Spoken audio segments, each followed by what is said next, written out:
आइए हम अ, पहले के सत्र में, प्रथम सत्र में चर्चा कर रहे थे वो जो भक्ति के जो लक्षण हैं, अर्थात भक्त के जो लक्षण हैं, उनकी हम चर्चा कर रहे थे। भगवान ने कहा कि हाँ हाँ हाँ हाँ हाँ जी, अपना मोबाइल जो है ठीक है। हाँ, हाँ हाँ सब जो बढ़िया, है, फिर मैं आपसे मिलती हूँ। ठीक है, हाँ ठीक। हाँ जी, म्यूट कर लीजिए प्लीज़। हाँ, म्यूट करिए। म्यूट कईयों का नहीं हुआ है अभी तक। म्यूट कर लिया करिए तो डिस्टरबेंस नहीं होगा। तो हम जो चर्चा कर रहे थे उसमें था कि जो भक्त है, उस भक्त के लक्षण क्या है। सबसे पहला लक्षण जो उन्होंने बताया, भगवान ने वो बताया, अद्वेष्टा सर्वभूतानां। अर्थात जितने भी प्राणी हैं उनसे किसी से भी वो द्वेष नहीं करता। जैसा मैं आपसे निवेदन कर रहा था, आमतौर पे ये चीज़ आती है कि यदि हम उस स्थिति में पहुंच जाते हैं तो हमारा जो व्यवहार है वो किस प्रकार चलेगा। और उसका बहुत बड़ा आपको एक उदाहरण मैं देता हूँ, वो है आदि शंकराचार्य का जीवन। कहते हैं कि आदि शंकराचार्य का जो जीवन था उसमें एक घटना बड़ी विलक्षण है। और वो विलक्षण घटना ये है कि किसी जो सिद्धि प्राप्त करना चाहता था, ऐसा एक जो था साधक, वो साधक उसने जब आद्य शंकर को देखा तो उनको लगा कि नहीं, अगर इनका मुंड मुझको प्राप्त हो जाए। थोड़ा सा बड़ा अजीब सा है ये उदाहरण है। उनका अगर तांत्रिक था कोई, तो उसको ये था कि अगर इनका मुंड मुझको प्राप्त हो जाए तो मुझको सिद्धि प्राप्त हो सकती है। तो वो आदि शंकर के पास वो गया और उसने कहा कि इस प्रकार से मैं चाहता हूँ। उन्होंने कहा कोई बात नहीं, मैं सुबह जिस समय ध्यान में होऊंगा तब तुम मेरा जो सिर है उसको मेरे धड़ से अलग कर लेना। और चांस की बात है कि उनके एक जो शिष्य थे स्वामी आदिशंकर के, वो भगवान नरसिंह के की उपासक थे। उनको रात्रि में स्वप्न आया, उनको रात्रि में ये स्वप्न आया कि जो तुम्हारे गुरुदेव हैं उनके साथ में इस तरह की कल घटना होने वाली है। अब सदगुरु के साथ में, गुरु के साथ में, आचार्य के साथ में इस प्रकार की घटना होने वाली है, इस चीज को जानने के बाद में कोई भी सामान्य व्यक्ति भी यदि होगा तो वो आक्रोश से भर उठेगा। तो जिस समय उनको पता चला तो कहते हैं कि उनमें नरसिंह का प्रवेश हुआ। और जब नरसिंह का प्रवेश हुआ तो उन्होंने जाकर, वो जो उनके शिष्य थे, उन्होंने जाकर, और वो जो कापालिक था, जिसको हम लोग तांत्रिक आमतौर पे बोलते हैं, वो जो कापालिक था उस कापालिक का शिरच्छेद कर दिया, मार दिया उसको। आदिशंकर को जब ये बात पता चली कि इस तरीके से हुआ है तो उन्होंने कहा कि नहीं, ऐसा नहीं करना चाहिए। अब आप सोच सकते हैं कि ये कौन सी स्थिति है। एक आदिशंकर का रूप हमको वो दिखाई देता है जिसमें वो चारों मठों की स्थापना करते हैं, जिसमें वो बौद्धों को पराजित करते हैं, जिसमें वो बौद्धों के द्वारा जो एक संगठित जो रूप है राजाओं के रूप में, उनका भी विध्वंस करते हैं। जितनी भी ये नागा आप देखते हैं, नागा साधु, ये नागा साधु किसकी देन है? ये उन्हीं की देन है, आदिशंकर की ही देन है ना। और उसके बाद देखिए, एक तरफ अद्वैत वेदांती हैं, वेदांत के उच्चतम, दूसरी तरफ वो पशुपतिनाथ जो है, उस पशुपतिनाथ में मंदिरों को जब तोड़ा गया, मूर्तियों को जब ध्वंस किया गया, तो उस निष्ठा है उसको करने में बहुत बड़ी भूमिका आदिशंकर की रही है। देखिए, दो महापुरुष बड़े विलक्षण रहे। बहुत सारे महापुरुष हैं उसमें, लेकिन इस समय जिसको हम सनातन धर्म बोलते हैं, ये सनातन धर्म के साथ में दो महापुरुषों का जो है वो बहुत बड़ा सहयोग कह सकते हैं, और उनका आशीर्वाद प्राप्त हुआ है, जो आज भी हम इस अस्तित्व में हैं। वो एक हम लोग अक्सर एक सुना करते हैं, फिर भी हमारी हस्ती जो है वो मिटती नहीं है।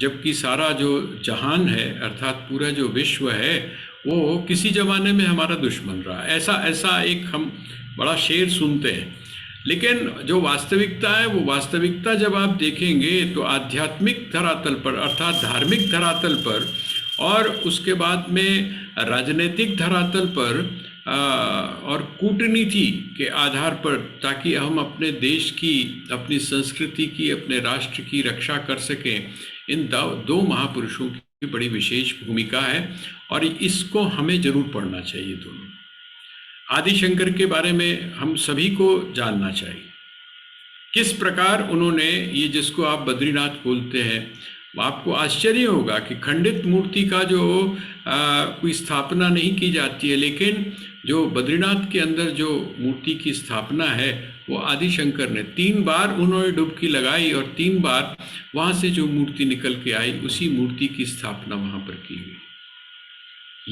ये सारी जो चीज़ें हैं ये भी हमारी जानकारी में होनी चाहिए। इसीलिए मैंने निवेदन किया था कि जब आप 10वां अध्याय पढ़ते हैं, जिसको आप विभूति योग बोलते हैं, तो उस विभूति योग में वो जो विभूतियां हैं उन विभूतियों के बारे में, उनकी विशेषताओं के बारे में हमें अवश्य जानना चाहिए। और जब आप जानेंगे तो आपको पता चलेगा कि हम जिस परंपरा में जन्मे हैं वो सच में उसकी जो उत्कृष्टता है उसको सिद्ध करने की आवश्यकता नहीं।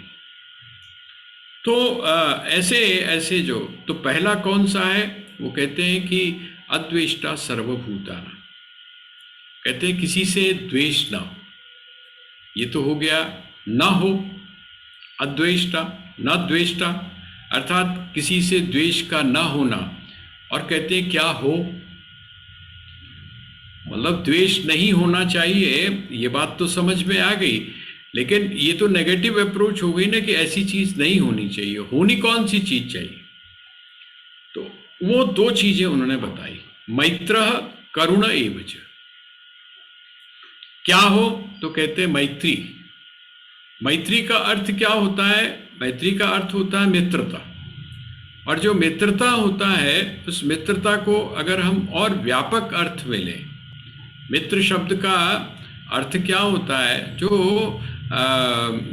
आपको आपकी विपत्ति में आकर आपके साथ में खड़ा हो जाए, प्रत्येक स्थिति में, जिसके ऊपर आप विश्वास करते हो, ठीक है, जो आपके विश्वास का पात्र हो, उसको आप मित्र बोलते हैं। अब आप देखिए सुग्रीव की और भगवान राम की जो मैत्री है उसके पीछे क्या है, एक दूसरे के लिए दोनों खड़े हैं, एक दूसरे के लिए दोनों खड़े हैं। बाली का वध जो है भगवान ने किया और उसके एवज में दूसरी चीज क्या दी गई, दूसरी चीज दी गई कि ठीक है आप मेरा कार्य कर दीजिए और मैं आपका। लेकिन मैत्र, यहाँ पर मैत्र का अर्थ वैसा नहीं है, अर्थात कोई एग्रीमेंट नहीं है। मैत्र का अर्थ है कि अपनापन, आत्मीयता का भाव। वहां पर ऐसा नहीं, मतलब अपने समान आत्मीयता का भाव। जितना प्रेम हम अपने आप से करते हैं, अपने अस्तित्व से करते हैं, उसी प्रकार उसके 19-20, वैसा तो नहीं, लेकिन उसके 19-20 जो है वो प्रेम जिससे भी आप करते हो उसको बोलते हैं मैत्र, मैत्री। और मैत्री के साथ में उन्होंने फिर एक शब्द और जोड़ दिया, करुणा। करुणा, देखिए करुणा शब्द जो है, करुणा और दया में अंतर होता है। जो दया होती है वो दया में कर्तृत्व का भाव होता है। जो दया होती है उसमें कर्तृत्व का भाव होता है, मैं करने वाला हूं इस प्रकार का भाव होता है, मैं करूं इस प्रकार का भाव। अच्छा इसके पास में धन नहीं है, इसको धन देना चाहिए, इस प्रकार का भाव होता है। लेकिन जो करुणा है, उस करुणा के अंदर आपकी स्थिति क्या होती है, करुणा के अंदर स्थिति यह है कि आप कुछ विचारते नहीं, वो एक निर्विचार की स्थिति है। वहां पर आपको कुछ सोचना नहीं पड़ता, वहां पर आपको कुछ विचार या चिंतन नहीं करना पड़ता है, बल्कि होता क्या है, आपने महसूस किया होगा कभी कभी कि किसी को जब आप देखते हैं तो आप बिना सोचे हुए जेब में हाथ डालकर और पैसे निकालकर उसको दे देते हैं, जबकि दूसरे के लिए आपको रीजनिंग नहीं, यार इसको देना चाहिए, इसको ज़रूरी है, इसका काम चल जाएगा। ये मतलब बहुत सारी चीजें आप सोचते हैं, और ये जो बहुत सारी चीजों का सोचना है, ये क्या है? ये दया का भाव है। इसीलिए दया में कर्तृत्व का अभिमान बड़े सूक्ष्म रूप में रहता है। यद्यपि जो करुणा है, उस करुणा के भीतर ऐसी कोई भी बात नहीं रहती। आप एक एक ग्रंथ है हमारा, बहुत विलक्षण और बड़ा, जिसको बोलते हैं, उसको सभी लोगों ने स्वीकार किया है, और उसको आर्ष ग्रंथ भी माना जाता है। ऐसा आर्ष ग्रंथ कौन सा है? वो है वाल्मीकि रामायण। और वाल्मीकि रामायण के अंदर कौन से रस की प्रधानता है? वाल्मीकि रामायण के अंदर जो रस है, जो उसका जो मूल है, वो करुण रस है, करुण रस। भाई आप ये देखिए कि वो जो क्रौंच और क्रौंची जो थे, वो उनमें से जब एक को बहेलिये ने मारा है, एक को शिकार बनाया उसने अपने बाण का, तो जब बाण उसको लगा, तो बाण के लगने के बाद में जब उसकी मृत्यु हो गई, तो दूसरा जो था उसने चीत्कार किया, और जब चीत्कार किया, वो जो चीत्कार था या वो जो आवाज थी, वह जो ध्वनि थी, वो वहां से निकलकर किसके हृदय पर लगी? तो कहते हैं महर्षि वाल्मीकि के हृदय पर लगी। और जब महर्षि वाल्मीकि के हृदय पर लगी, तो उनके मुख से अनायास एक शब्द निकला, मुख से उनके अनायास शब्द निकला। और वो जो अनायास जो श्लोक निकला अनुष्टुप छंद में, उसी को देखते हुए जो है वो उनको कहा गया कि आप करुण रस से जो जुड़ा हुआ ये जो रामचरित्र है, इस रामचरित्र का आप बखान करिए। तो वहां पर करुणा है। करुणा का मतलब, जिसको हम बोलते हैं, ये आदमी बड़ा सहृदय है, ये आदमी बड़ा इमोशनल है। तो जो इमोशनल होता है, जो सहृदय होता है, जिसके हृदय नाम की चीज होती है, ऐसा जो व्यक्ति है वो कौन है? तो वो कहते हैं करुणा है। उसको विचार नहीं करता है, वो दूसरों के दुख को देखकर दुखी हो जाता है। पर दुख में जो दुखी होते हैं वो कौन होते हैं? दूसरे के दुख में अपने आप की गर्मी सह के, आपने पढ़ा होगा ना मानस में, कि जब अपने आप के ऊपर गर्मी पड़ती है तो कौन पिघलता है? कहते हैं जो मक्खन होता है, नवनीत जो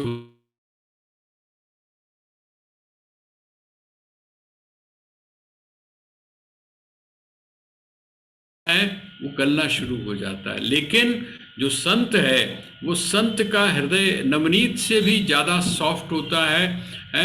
क्यों? कहते हैं वो इतना सॉफ्ट होता है, इतना सॉफ्ट होता है कि जिस समय दुख किसी और को होता है, और दुखी कौन होता है? वह जो संत है, संत सुपुनीता। वो जो पुनीत संत हैं, वो क्या होते हैं? पर दुख द्रवही, पर दुख द्रवही संत सुपुनीता। कि वो जो संत होते हैं, वो उनके अंदर करुणा का भाव इतना ज्यादा होता है कि उनके भीतर, कहते हैं कि वो जो नवनीत से भी सॉफ्ट है, वो उनका हृदय पिघल जाता है कभी कभी। इसीलिए आपने देखा होगा कि जो संत है, जिस समय किसी के दुख को दुखी देता है, तो उससे मांगने की आवश्यकता नहीं होती। आपका जो दुख है, आपके दुख को के बारे में जानकर, आपके दुख से दुखी होकर, आपके जो गुरु हैं या कोई भी जो संत है, वो क्या करता है? वो आपको अनायासी ऐसी बात कह देता है या इस प्रकार का आशीर्वाद दे देता है कि आपके समस्त जो दुख हैं वो समाप्त हो जाते हैं। अच्छा, इसके अंदर एक घटना और होती है। कभी कभी इसमें एक घटना और होती है, वो भी आप लोगों ने महापुरुषों से सुनी होगी। एक हमारे यहाँ आता है कि एक राजा था, उस राजा का जो पुत्र था वो बीमार हो गया। पढ़ा है हमने। और इस तरह की बहुत सारी घटनाएं आपको अपने आसपास इर्द गिर्द सुनने को भी मिल जाएंगी कि वो इतना दुखी हो गया, इतना परेशान हो गया अपने पुत्र के दुख को देखकर।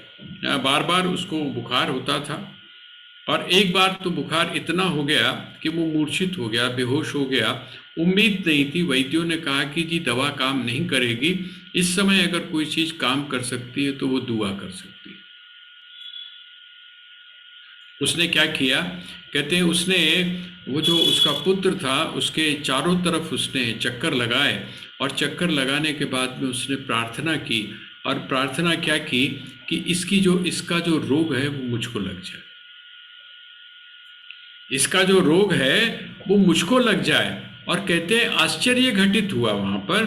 आश्चर्य क्या घटित हुआ? आश्चर्य ये घटित हुआ कि वो सच में वैसा ही हुआ।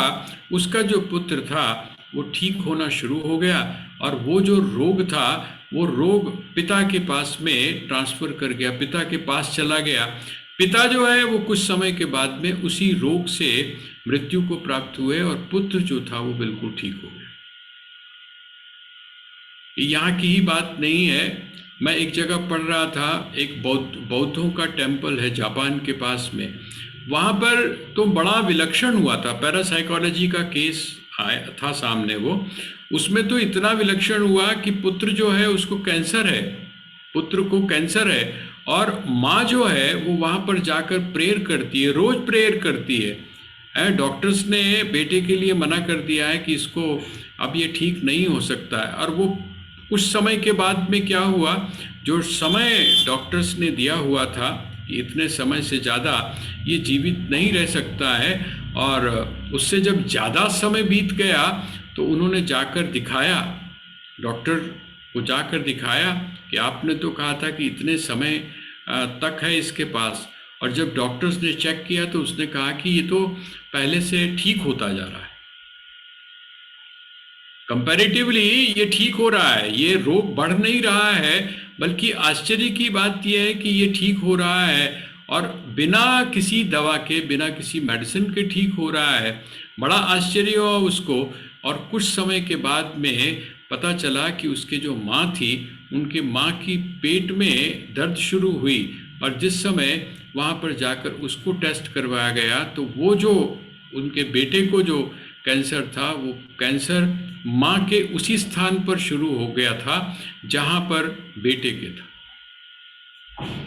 ये देखिए, ये हैं तो बड़ी अजीब से एग्जाम्पल्स हैं, बड़े अजीब से उदाहरण हैं, लेकिन ये उदाहरण बताते हैं कि नहीं, करुणा, करुणा का मतलब ये है कि जहाँ पर आप दूसरे के दिल के साथ में आपका दिल धड़कना शुरू कर देता है। आप ऐसे समझ लीजिए कि जिस समय माँ के गर्भ में पुत्र होता है या संतान होती है, तो वहाँ पर तो बहुत कुछ ऐसे ही होता है, सांस लेना, खाना पीना, हजम होना, सारी चीज़ें माँ के साथ जुड़ी हैं। यहाँ पर जन्म लेने के बाद में भी ऐसी स्थिति है। तो करुणा जो है, करुणा कौन सी चीज़ है? करुणा थोड़ी सी दया से अलग हटके है।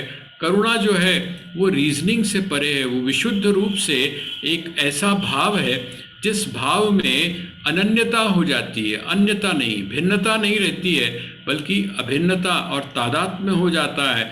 और वो तादाद में इतना गहरा होता है कि वो दो दिखाई तो देते हैं, लेकिन वो दो जो दिखाई देते हैं वास्तव में दो नहीं होते, वो एक ही होता है। यह है करुणा। अंकल एक कुछ पूछ सकती हूँ अभी? जरूर जरूर पूछो। अंकल अब जैसे आपने ये एग्जाम्पल्स बताए, जी जी।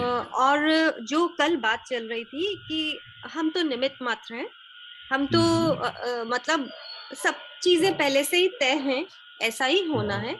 तो तो कुछ कंफ्यूजन होता है कि मतलब ऐसा ही होना होगा, मतलब किसी में अलग-अलग इंसान अलग-अलग तरह के हैं, कुछ में बहुत क्रूरता होती है, कुछ बहुत सौम्य होते हैं, सब अलग-अलग तरह के हैं। तो अगर हम कल वाली बात को ध्यान रखें, तो ऐसा ही है, मतलब सिर्फ कर्म को हम कैसे इसके साथ जोड़े? मतलब आप समझ रहे हैं ना अंकल मेरी कन्फ्यूजन? हाँ हाँ हाँ हाँ हाँ, बिल्कुल बिल्कुल। तो देखिए ऐसा है। हाँ जी अंकल, जी अंकल। हाँ हाँ, बोलो पहले। हाँ बता दो तो पूरा अंकल प्रश्न। फिर तो अगर हम देखें तो हमारे अंदर जो विचार भी आ रहे हैं, तो वो भी हम्म, तय हैं। और अगर हमारे अंदर कोई इम्प्रूवमेंट आ रही है, या हम नेगेटिव की तरफ जा रहे हैं, तो इसका मतलब सब चीजें तय हैं। तो हमें तो किसी बात के लिए कुछ सोचना ही नहीं चाहिए। बिल्कुल जैसे चल रहा है चलते रहना चाहिए। एक तरह से पूरी पिक्चर ही चल रही है, तो हम इतने इतने हम लिख देते हैं सब चीजें, मतलब अल्टीमेटली तो कुछ भी नहीं है ना अंकल, सम टोटल तो फिर वही हो जाता है ना। नहीं, उसमें देखो, एक तो देखिए दो दो स्तर होते हैं। मैंने आपको ध्यान होगा, एक आपको एग्जाम्पल दिया था, एक होता है तिरना, एक होता है तैरना। आपको ध्यान होगा ये दो शब्द जो हैं उनका मैंने बहुत पहले भी प्रयोग किया था, बीच बीच में भी करता रहता हूँ। एक विचार पूर्वक ये जितनी भी बातें अभी हम लोग कर रहे हैं कि हम निमित्त मात्र बन जाएं, और निमित्त मात्र हम हैं, हमारे जो है वो सारा कुछ लिखा हुआ है, ये सारी चीज़ें। तो देखिए जिस समय इस प्रकार की निष्ठा आपके मन के अंदर होती है, तो ये सारी चीज़ें जो इस प्रकार के विचार हैं, उन विचारों की सार्थकता नहीं रह जाती। ठीक है ना, एक बात। दूसरी बात यह है कि जब तक हम विचार कर रहे हैं, अब ये जो विचार करना है ये साधक की स्थिति, और उस साधक में भी हम लोग अभी तक एक बात समझ चुके होंगे कि उसको भी जिस समय आप छोटे छोटे हिस्सों में बांट कर डिवाइड करना शुरू करते हैं, तो आपको समझने में लगता है कि नहीं, ये जो हमको बहुत ज़्यादा एकता सी दिखाई दे रही है ना, ये एकता नहीं। अगर आपको एक लेंस होता है, उसको बोलते हैं माइक्रो लेंस।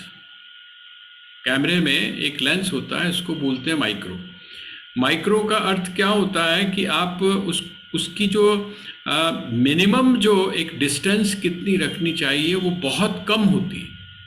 आप उसको, उस कैमरे को या उसके लेंस को जब पास में लेके जाते हैं, तो ऐसी चीज़ें जो आपको खुली आंखों से नहीं दिखाई देती हैं, वो वहाँ से दिखाई देना शुरू करती हैं। उसकी जो लेयर्स हैं वो भी आपको दिखाई देती हैं।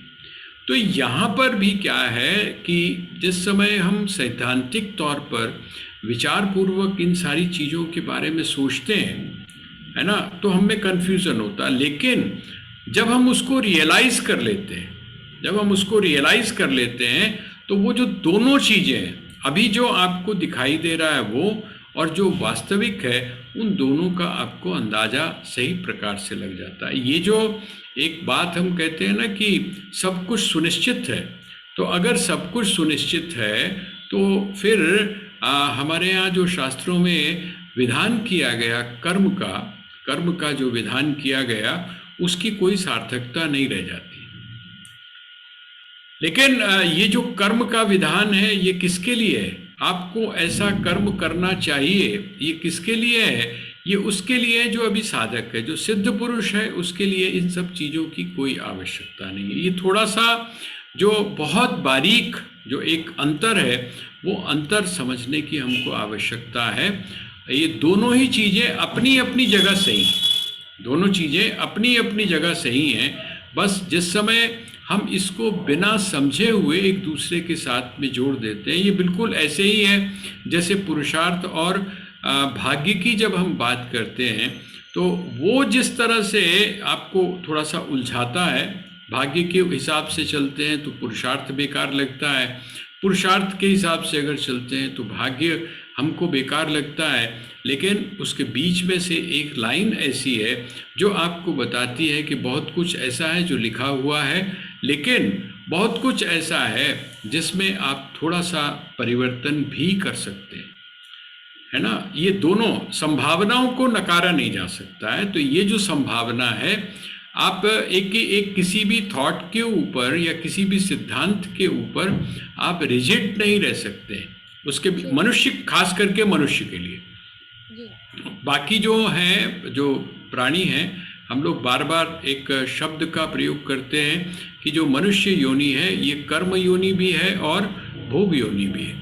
बाकी जितनी योनियां हैं वो सारी भोग योनियां हैं, वो कर्म योनि नहीं है। जैसे ये हिंसक पशु जो है, उसके ऊपर मुकदमा चला के और उसको कोर्ट में खड़ा करके सज़ा नहीं दी जाती है। क्यों नहीं दी जाती है? क्योंकि उसकी सहज प्रवृत्ति है। जबकि मनुष्य के द्वारा अगर उसी प्रकार का कर्म किया जाए तो उसको उसकी सजा दी जाती है। उसका कारण क्या है? ये मान लिया गया कि नहीं, जो मनुष्य है उस मनुष्य में संभावनाएं एक आम जो है जिसको हम प्राणी बोलते हैं उनसे ज़्यादा है। जी ठीक है, अंकल। तो अंकल ये जो चीज, इसी से लिंक्ड एक चीज है, जैसे हाँ हाँ हम अगर थोड़ा सा बेहतर होने की कोशिश करते हैं तो कहते हैं कि भगवान हमको पूरी मदद करते हैं अपने हाँ पास हाँ लाने के बिल्कुल, लिए। हाँ तो हाँ, अंकल हम्म। मतलब भगवान ये भी तो फिर लिखित ही है ना अंकल? नहीं नहीं नहीं, देखो ये अंकल ऐसा है, भगवान ये हमें प्यार एक, करते हैं क्या? भगवान हाँ हमें प्यार नहीं करते हैं क्या? नहीं नहीं, देखो ऐसा है, भगवान ना तो किसी से जिसको हम प्रेम बोलते हैं ना, जैसे जी जो हमारी एक डेफिनेशन है, ना तो वो किसी से राग करते हैं, ना किसी से वो द्वेष करते हैं। ठीक है, जो जी परमात्मा है, परमात्मा किसी से राग और द्वेष नहीं करता, बल्कि एक व्यवस्था में उसने निश्चित किया हुआ, जिसको आप ईश्वर बोलते हैं। ये ईश्वर क्या है? ये ईश्वर एक व्यवस्था है। जी ठीक है, वो जो व्यवस्था है उस व्यवस्था और उन नियमों को, जिनको स्वामी रामतीर्थ को अगर आप पढ़ेंगे तो स्वामी जी जिसको स्पिरिचुअल लॉज बोलते हैं ना, स्पिरिचुअल नियम बोलते हैं। देखिए यही कारण है कि ईश्वर जिस समय सगुण साकार रूप के में भी यहाँ पर आता है तो वो कहीं पर भी वो जो नियम है उन नियमों का उल्लंघन नहीं करता है, वो उन नियमों को का अतिक्रमण नहीं करता है। आप ध्यान करो, कहाँ पर जिस समय भगवान जो है राम समुद्र के लिए जब खड़े हुए हैं तो वहाँ का जो उनका आपस का जो डायलॉग्स है उसको आप सुन के देखो, तो वहाँ पर वो जो समुद्र है उसने यही बात श्री राम को कही। जी उसने अंकल। कहा कि आप ही ने मर्यादा का एक बंधन किया हुआ है, तो मैं तो आपकी मर्यादा के अनुसार ही चल रहा हूँ। मैं जड़ हूँ और जड़ जो है वो अपनी एक मर्यादा का पालन करता है। तो यहाँ पर भी जो है वो भगवान ना तो किसी से प्रेम करते, जी अंकल। जी जो है वो द्वेष करते हैं। वो तो जी एक निश्चित व्यवस्था है। हाँ, हम उसको अपने हाँ हिसाब से, है ना, जी जैसे जैसे हमारा प्रेम जो है वो ईश्वर के कंसेप्ट को लेकर जी पढ़ता है। जैसे अब आप बोलते हैं कि नर की सेवा जो है वो नारायण की सेवा है। ठीक है, अब इसका मतलब आपका जो नारायण है वो नारायण थोड़ा व्यापक हो गया। आप जिस समय कहते हैं आप अपने माता पिता की सेवा करें तो आप एक जगह पर हैं, लेकिन जिस समय आप कहते हैं कि नहीं वृद्धों की उपासना या सेवा करनी चाहिए, तो उस वृद्ध में आपके माता पिता की अलावा और भी जितने भी वृद्ध हैं, जितने भी इस योग्य हैं, जिनको आप सहायता कर सकते हैं। बल्कि यहाँ तक और कहा गया है कि यदि आप आर्थिक रूप से नहीं कर सकते, मेरी एक बेटी है वो आजकल इस काम में लगी हुई है, वो कहते हैं कि अगर आप उनके पास में बैठ के 10 मिनट टाइम दे दो, जी आप नहीं दे पाते ना किसी को, कोई बुजुर्ग है उसको अगर आप कुछ नहीं दे सकते हैं, आपकी क्षमता इतनी नहीं है बाई चांस, तो आप एक काम तो कर सकते हो, उसमें तो कुछ नहीं लगता है। आप उसके पास में बैठकर 10 मिनट 15 मिनट 20 मिनट आप उनसे अगर बात कर लें, जी और कुछ नहीं, आप उनके हाथ को अपने हाथ में लेकर थोड़ी देर अगर बैठ जाएं, तो मुझे लगता है कि आप उनको वो सब कुछ दे देते हैं जो सामान्य तौर पर और कोई नहीं दे पाता है। तो ये जो एक ईश्वर का जो कंसेप्ट अलग अलग अलग जगह हम बदल रहे हैं या बदलते हैं, उसके पीछे जो उद्देश्य है वो यही है कि हमारी जो चेतना है वो विकसित हो, जी जी हमारे में करुणा पैदा हो।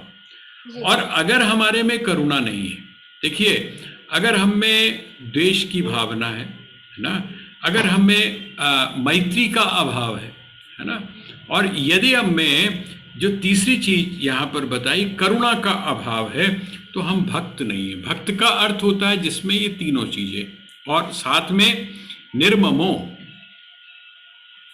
निर्ममो है। निर्मम का अर्थ वैसे तो आपने देखा होगा नेगेटिव अर्थ में जाता है। निर्मम शब्द जो है ये नेगेटिव अर्थ में जाता है, निर्मम का अर्थ क्या होता है? जिसके हृदय नहीं। कहते हैं जी बड़ा निर्मम है वो, है ना, उसका उसका बिल्कुल हृदय नाम की, हृदय का मतलब क्या हुआ? जिसमें किसी भी प्रकार की संवेदना नहीं, जो जिसको मनोविज्ञान के में एक शब्द प्रयोग किया जाता है, सैडिस्टिक एटीट्यूड एक होता है, आपने सुना होगा। सैडिस्टिक एटीट्यूड में उल्टा काम होता है। एक तो वो होता है जो है, हाँ, हाँ, निर्मोही, हाँ, वही जिसको निर्मम कहा गया है। निर्मम, मम शब्द जो है, मम शब्द का अर्थ होता है मेरा। मम शब्द का अर्थ होता है मेरा, और निर्मम का अर्थ क्या होता है? जिसमें मेरापन नहीं है, जिसमें मेरापन नहीं है, मतलब जो किसी को भी अपना नहीं समझता है, उसको बोलते हैं हम निर्मम।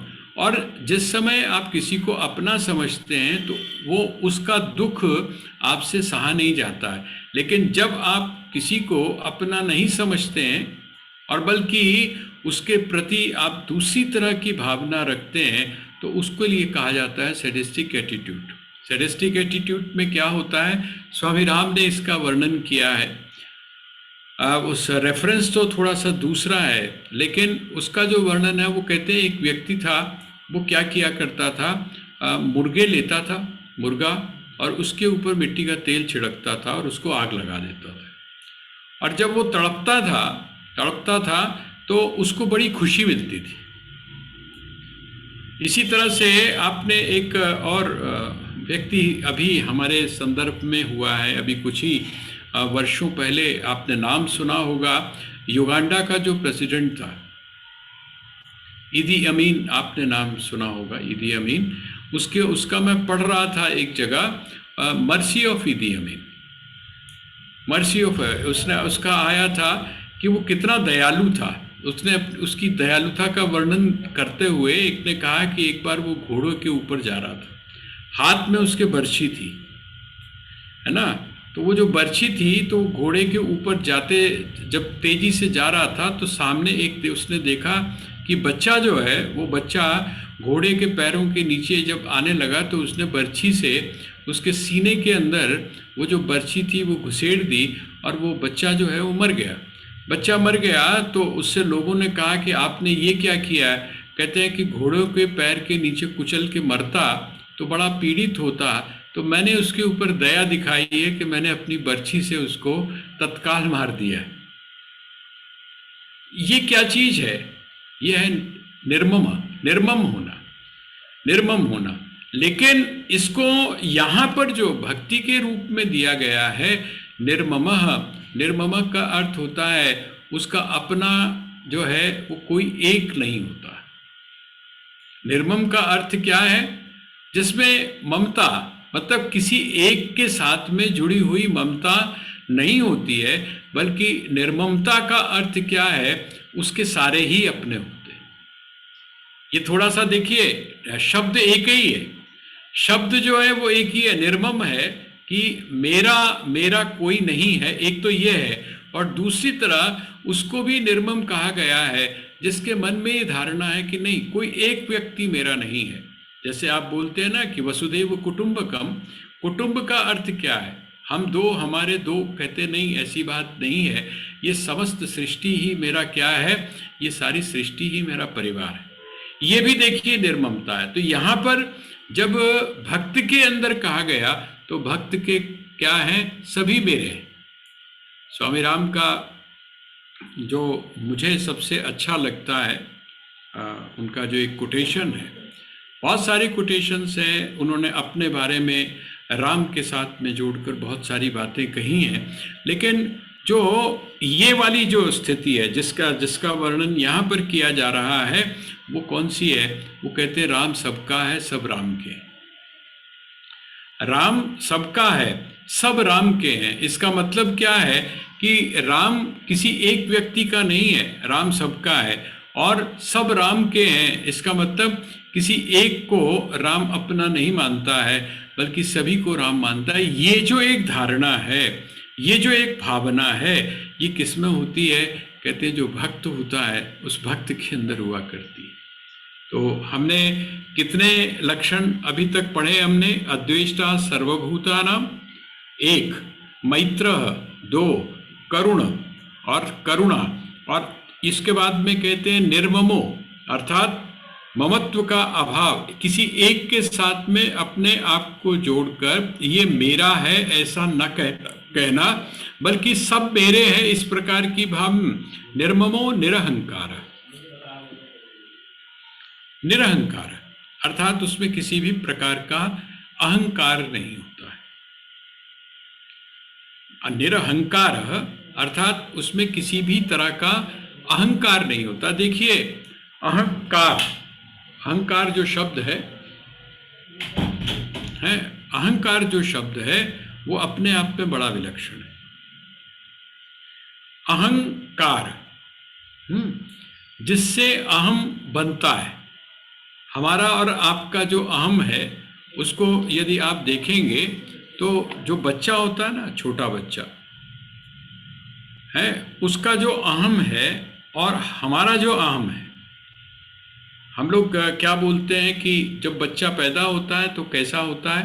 कहते हैं बिल्कुल उसमें किसी भी प्रकार का कोई दोष नहीं होता है, उसमें किसी भी प्रकार का कोई दोष नहीं होता है। ये हम एक सामान्य रूप पर मानते हैं। जैसे जैसे जैसे जैसे वो विकसित होता जाता है, वो उसमें दोषों का आना शुरू हो जाता है। ये जो दोषों का आना है, ये क्या चीज है? ये जो दोष हैं, इन दोषों के आने का अर्थ क्या है?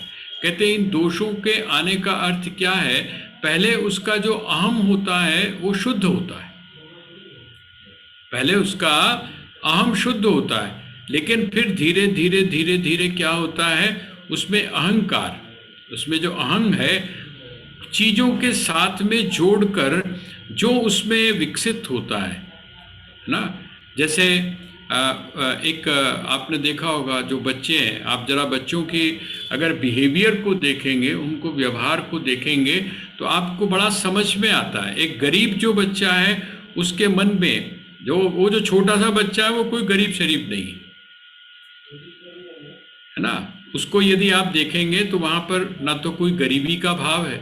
इसी तरह से जो धनिक व्यक्ति है, जो धनिक पैसे वाला है, उसके बच्चे में भी किसी भी प्रकार का ये भाव नहीं होगा कि मैं बहुत पैसे वाले का बेटा हूँ, है ना, ऐसा कोई भाव बच्चे में नहीं होगा। लेकिन जैसे जैसे वो विकसित होता जाता है वैसे वैसे आप देखते हैं कि उसमें उस प्रकार के भाव जो हैं वो पैदा होने शुरू हो जाते हैं।